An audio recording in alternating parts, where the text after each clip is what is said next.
Hi guys, good morning. Maglaga muna tayo ngayong araw to kasi lagi na lang walang sabaw ang kinakain ko. Sa Manila ang ulam na asawa kasi hindi baboy, manok.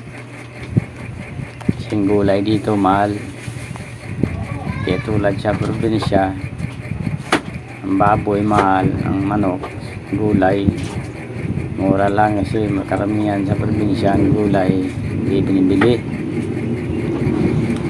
Dito sa Maynila baliktad, gulay dito mahal,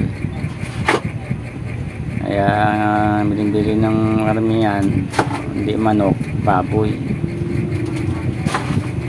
Kaya sa araw-araw hindi mo alam anong ulamin mo. Kapag bumili ka ng gulay, ginto ang presyo. Tulad ng binili yung mais, yung mais sa peraso 20. Samantalang sa probinsya pinupulot lang yun dun, pati saging dun. Punta ka lang sa mga gilid, makakawaan ng saging. Dito 2 peraso 30, 15 isa. Kaya sobrang mahal ng gulay rito sa prutas.